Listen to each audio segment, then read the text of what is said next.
Do you think he will SCV scout? I think so, man. To the bottom left in the red, we have our Fnatic player. The Terran down a game. It is Fnatic alive. Fnatic alive on Making Entombed his Valley. depot next to his command center this game. I'm still shocked. I'm still shocked. I'm in a little bit of shock myself. That was like, wow. I don't know if I want to be like really impressed by how much courage that took. I mean, we are in the round of 3. If you lose this game, then suddenly you are just one step away from getting into the up and downs. But the player to the top left in the blue color, starting for FXO, he pulled it off. It is FXO Leenock. We have a proxy barracks for Alive, and it's Double not only one. Barracks. Double 11 rags. Alive giving Leenock a little bit of a taste of his own medicine here. It may be spotted. It will, in fact, be spotted by this drone. Absolutely. Leenock will see this. Wow. Wow. I can't believe this. Alive trying to do exactly what Leenock just did to him. And Leenock spots this. He builds his hatch. He will start with this pool. He might even be able to... no, he's not taking down one of the SCVs. Obviously, Alive is immediately starting to pull another SCV from his mineral line. But this is just delaying everything.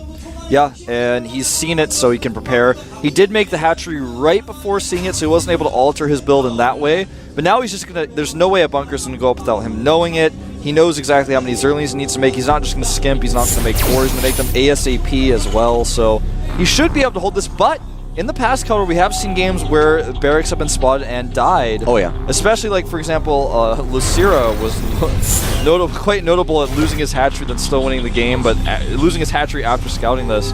We'll see how Leenock does. Right now, the hatchery and the spawning pool are finishing up basically at the same time, and no additional SCV is being pulled for Alive.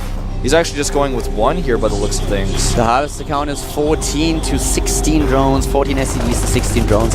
The hatch is ready. The lings are being built, 8 of them, a Spinecrawler as well. He pulls the drones now. And yeah, this is going to be pretty hard for Alive to pull off, but not impossible. This is still very dangerous. Yeah, the lings are not quite ready yet. Well, actually, I take it back. Those are the additional lings. The lings are ready, in fact. But even so, with the bunker positioning here, it's hard to use them. And he's actually going to get into range of the hatchery. I'm surprised we didn't see Alive make a bunker on the low ground, but it doesn't matter. 1 will finish, and then he'll be in range of the hatchery with so many extra supporting bunkers. This is what I'm talking about. With this type of strategy, even if spotted, can be defended. He does not want to lose a Marine to a Spinecrawler, though. Don't forget, this is one of the scenarios where the Queen will be incredibly important with the new range. You're right. And he's actually just going to run by and go for reinforcements. A big gamble by Leenock, but it's going to pay off for him for sure. He can actually just go for the main base. Yeah, he has that option as well.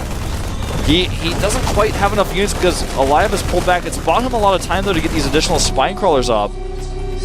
One of the problems that I have is the main base is actually really exposed. Leenock's main base, that is, not only Alive. So Leenock is trying to get into position at the barracks of his opponent, trying to get the reinforcements off guard. Now the Spinecrawlers are being repositioned, but the hatchery is really low on HP. 2 SCVs are repairing. The hatch is down in the red. The Queen has 1 transfuse. That's all there is. No transfuse. There it is, finally, but way too late. And the hatch is going to die. He is going for it with drones and broodlings now. Even his zerlings from earlier come through here, but it's not going to be enough. No, it's not going to be enough. He's down to 22 in supply, even though he spotted his opponent. This is exactly what I was talking about, man. If you see it, sometimes you still can't hold it. That's how strong this push is. Oh, the bunker too close to the ramp. Leenock losing some drones. And as you mentioned, Keldor, the main is exposed. GG! One of the quickest first 2 games we have ever had. Wow.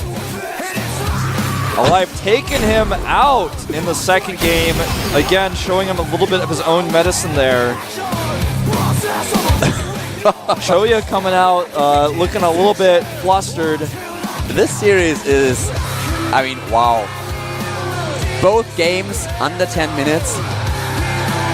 Both games under 7 minutes, in fact. Yeah, and Alive is looking like, what up, son? Yeah, he doesn't look very comfortable. He knows that was kind of a shaky game for him, but ended up working out okay. Come on, let's be honest. Alive never looks comfortable when he's in the booth. That's true. He always looks a little bit nervous, and he's pretty shy.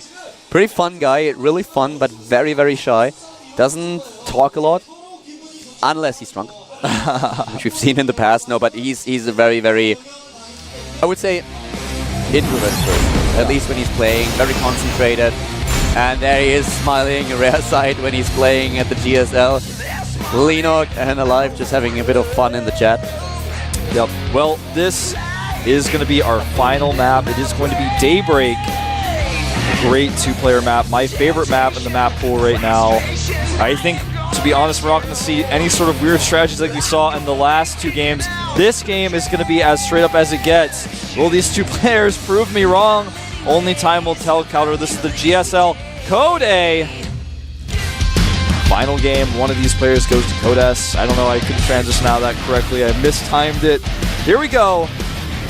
Alive versus Leenock.